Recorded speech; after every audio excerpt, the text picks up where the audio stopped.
Good morning class 9th। आज हम लोग फिर से आ गए हैं अपना क्लास 9th का एक और लेक्चर लेके। इस लेक्चर में हमको मेनली इस बारे में बात करना है कि जो पदार्थ होते हैं उनका अवस्था में परिवर्तन कैसे होता है। मतलब मेनली जो हमारा टॉपिक है वो है अवस्था परिवर्तन। मतलब हम लोग यहाँ पे किस चीज की बात करने वाले हैं? अवस्था परिवर्तन की बात कर रहे हैं। ठीक है, अब एक बात आप लोग बच्चा जानते रहिए कि अवस्था में परिवर्तन कब होता है।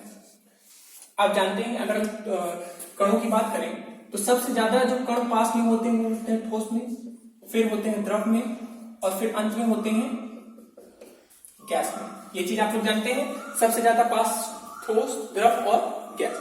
अब मैंने आपको पिछला जो हमारा लेक्चर था तब हमने आपको समझाया था कि अगर दो कणों को आपस में दूर दूर करना है, दो कणों को आपस में क्या करना है एक दूसरे से, अगर हमको दूर करना है तो हमको क्या करना पड़ेगा? हमको ये करना पड़ेगा कि हमको उनको ऊर्जा देना पड़ेगा। ऊर्जा किसी भी रूप में दे सकते हैं, लेकिन यहां पे जो हम ऊर्जा देंगे वो मेनली हम देंगे ताप के रूप में, या दूसरे रूप में बोले ऊष्मा ऊर्जा के रूप में। मतलब यहां पे हम क्या करेंगे, हम किसी को भी अगर ताप देंगे या लेंगे तो उसके अवस्था में परिवर्तन होगा। अगर अब हम बात करें सबसे पहले ठोस की, तो ठोस के कण सबसे ज्यादा पास होते हैं, ठोस ठोस ठोस ठोस ठोस ठोस। इसको हमने जैसे ही तापमान दिए या ऊष्मा दिए तो इसके कण थोड़े दूर दूर हो जाएंगे। अवस्था में क्या हुआ? परिवर्तन। जैसे हम एग्जांपल ले लें, बर्फ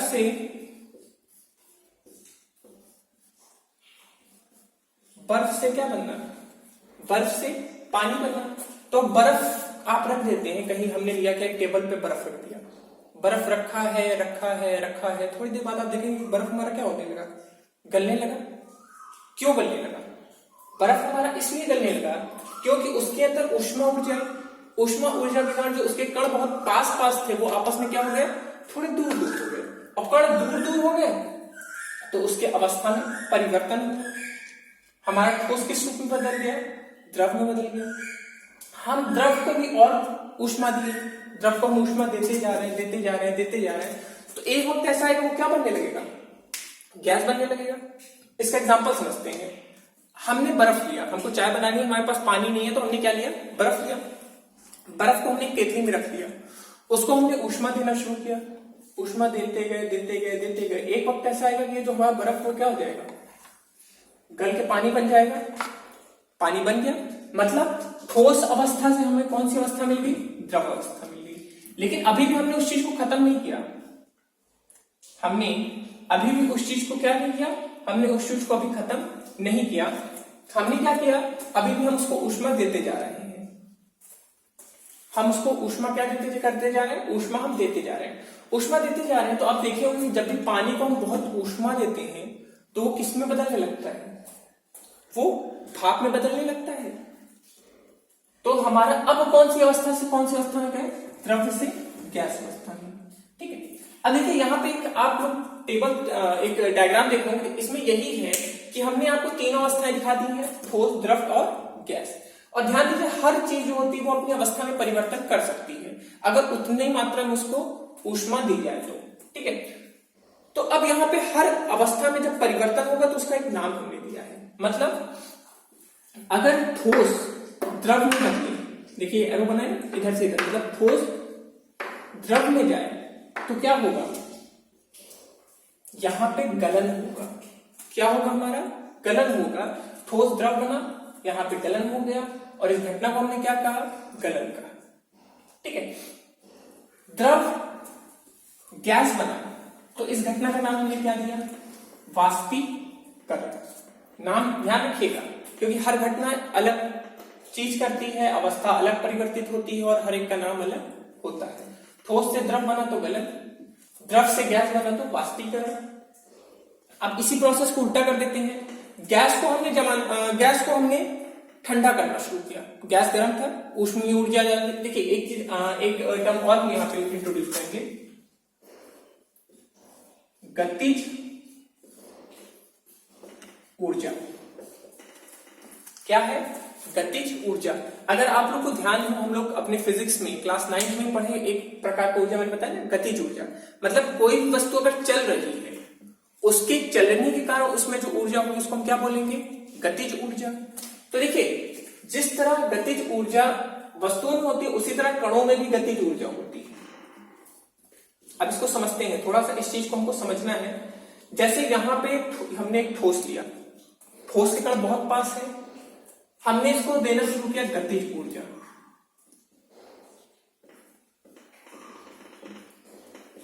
हमने इसको क्या देना शुरू किया? गतिज ऊर्जा देना शुरू किया। अरे सॉरी, गलती से ऊर्जा बोला। हमने इसको ऊष्मा देना शुरू किया।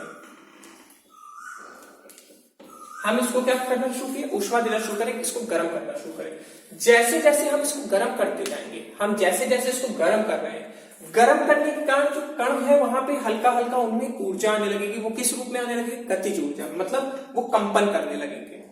एक चीज आप जानते हैं, जो भी ठोस है, ठोस में जो कण होते हैं उनके बीच में अंतर आणविक बल कैसा होता है? बहुत ज्यादा होता है। अंतर आणविक बल ज्यादा होता है तो कंपन होगी, लेकिन बहुत ज्यादा नहीं, हल्की हल्की कंपन चालू, कंपन चालू, कंपन हो रही है।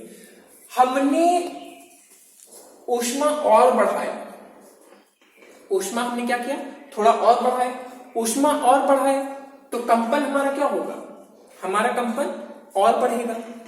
कंपन और बढ़ा तो अब क्या है? कणों के बीच में थोड़ी थोड़ी दूरी आने लगी।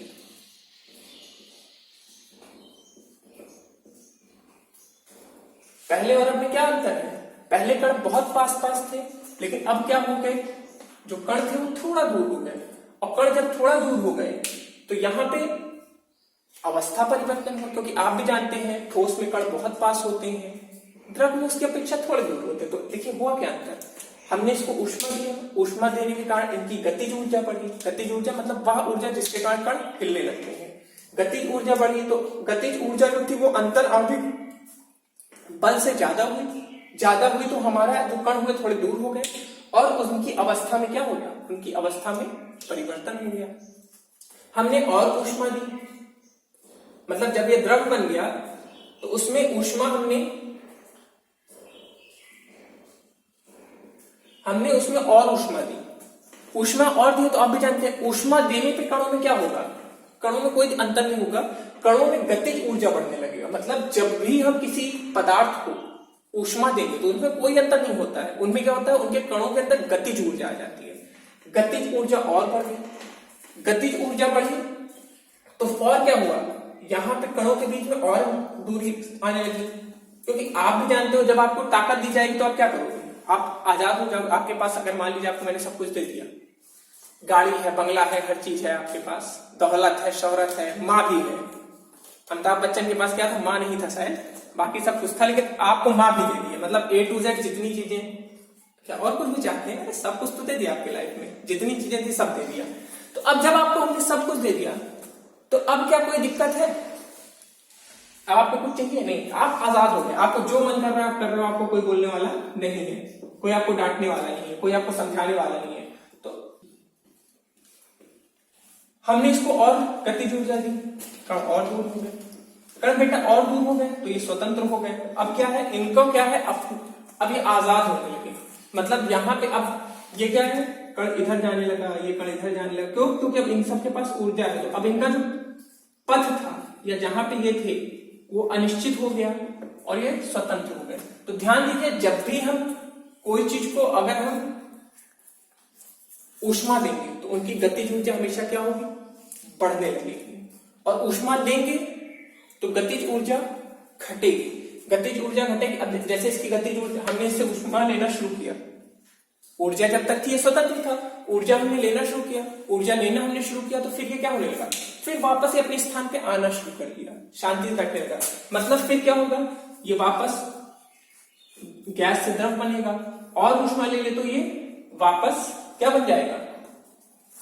ये वापस द्रव से ठोस बन जाएगा। मतलब अब इसकी बात करते हैं, जब ठोस से द्रव बना, जब ठोस से द्रव बना तो क्या हुआ? गलन हुआ। हमने इसको ऊष्मा बढ़ाई, ऊष्मा बढ़ा और ऊष्मा बढ़ने के कारण इसमें क्या बढ़ा? गतिज ऊर्जा। मतलब ऊष्मा बढ़ा है और गतिज ऊर्जा भी इसकी क्या होगी, बढ़ गई। इसके बाद हमने क्या किया, इसको हमने और ऊष्मा दी, और ऊष्मा दिए तो गतिज ऊर्जा क्या हो गया, गतिज ऊर्जा और बढ़ गई। और गतिज ऊर्जा और बढ़ गई तो ये द्रव से किस अवस्था में आ गया, गैसीय अवस्था में आ गया। हाँ, कौन सी घटना हो गई, वाष्पीकरण। ठीक है, अब इसका उल्टा लेते हैं। हमने इससे ऊष्मा वापस लेना शुरू किया। ऊष्मा हमने क्या किया, वापस लिया।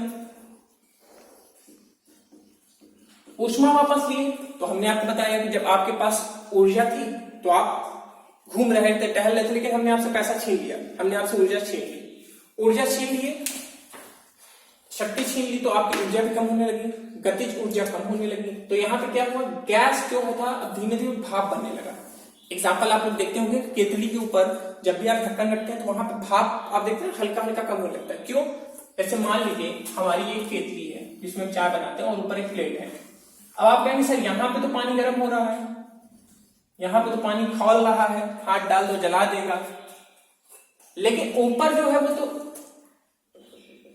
डॉट डॉट बन रहा है, मतलब हल्के हल्के पानी के वो बन रहे हैं। देखिए होता क्या है, ये जो सतह है ये तो नीचे वाली सतह है जिसको हम गाढ़ा कर रहे हैं, यहां पे ऊष्मा का प्रभाव है। किसका प्रभाव है, ऊष्मा का। और यहां पे किसका प्रभाव है, इसके ढक्कन पे, यहां पे जो प्रभाव है वो है ठंडी वायु का। ठंडी वायु है, मतलब जो ठंडी वायु है वो यहां से ऊष्मा खींच रही है। ऊष्मा खींच रही है मतलब ऊष्मा ऊर्जा जो हो रहा है वो क्या हो रहा है, कम हो रहा है। और ऊष्मा ऊर्जा कम हो रहा है तो गतिज ऊर्जा भी हमारा क्या होगा, गतिज ऊर्जा भी कम होगा। इसलिए इसकी अवस्था में क्या होगा, इसकी अवस्था में भी क्या होगा, परिवर्तन होगा। बोलो आई बात समझ में। ठीक है, तो गैस से जब हम ऊष्मा लेना शुरू करेंगे तो उसकी गतिज ऊर्जा कम होगी, और गतिज ऊर्जा कम होने के कारण वो गैस से वापस किसमें बनने लगेगा, द्रव में बनने लगेगा। अब हम इसकी बात करते हैं, द्रव है, हम उसको और उससे ऊष्मा खींचें। जैसे कि हम लोग क्या करते हैं, फ्रीजर में पानी रखते हैं तो पानी क्या होता है, पानी को जब हम फ्रीजर में रखते हैं, इस तरह का रहता है ट्रे हम लोग का, ठीक। तो जब हम लोग पानी को फ्रीजर में रखते हैं तो पानी के अंदर जो ऊष्मीय ऊर्जा या गतिज ऊर्जा रहती है, ऊष्मा खींचता है। फ्रिज क्या करता है, फ्रिज यही करता है कि तापमान गिराने लगता है। तापमान गिराने का मतलब कि जो इसके अंदर ऊष्मा थी वो खींचने लगा, और जो गतिज ऊर्जा थी वो कम होने लगी, क्योंकि ऊष्मा गया तो गतिज ऊर्जा कम होने लगी। और गतिज ऊर्जा जैसे ही कम हुई, द्रव्य वापस किस में बन गया, गैस में बन गया। इसी को हम बोलेंगे, घटना को बोलेंगे हिमन। तो देखिए 4 चीज के बारे में बता दिया। गलन जब ठोस से द्रव बने, वाष्पीकरण जब द्रव से गैस बने, क्योंकि गैस को हम वाष्प भी बोल सकते हैं। तो वाष्पीकरण जब द्रव से गैस बने, फिर गैस से वापस द्रव बना तो संघनन, और द्रव से ठोस बना तो हिमन। ठीक है, अभी यहां पे हमने 2 चीज की बात ही नहीं कही। आप कहेंगे सर इसकी क्यों नहीं बात करें, अब इसकी बात कर लेते हैं। देखिए अब हम एग्जांपल आपको देंगे कपूर का। कुछ ऐसी भी वस्तुएं होती हैं हमारे अगल जो अपना रूप परिवर्तित करने में ज्यादा टाइम नहीं लेते, वो सीधे ठोस से गैस बन जाते हैं। ठोस से क्या बन जाती है, गैस। जैसे कपूर आप लोग देखे होंगे, कपूर की गोली भी सुने होंगे। कपूर हमारे घर में आता भी है, पूजा के टाइम यूज करते हैं।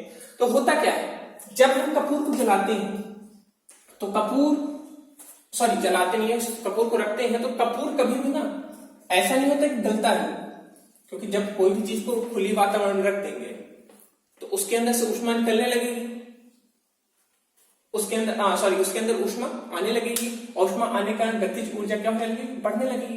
बट यहाँ पे उल्टा होता है। यहाँ पे क्या होता है, यहाँ पे ये ठोस जो है वो द्रव नहीं बनेगा, ये सीधे क्या बन जाता है, गैस। तो इस घटना को हम बोलेंगे ऊर्ध्वपातन। और गैस को वापस जमा दें अगर हम ठोस में, तो इसको हम बोलेंगे निक्षेपण। बोलो आएगा समझ में।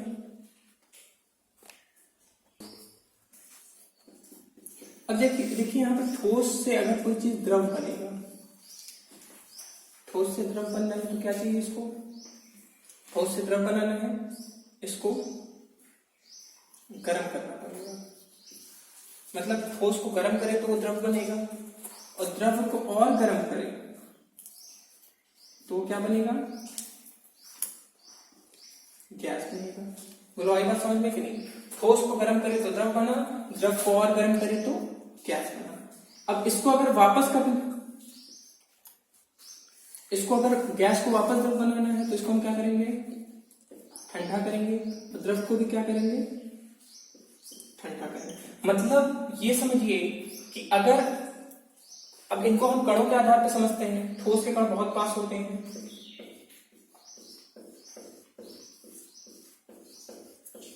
ठीक है, इससे ज्यादा दूर होते हैं द्रव के,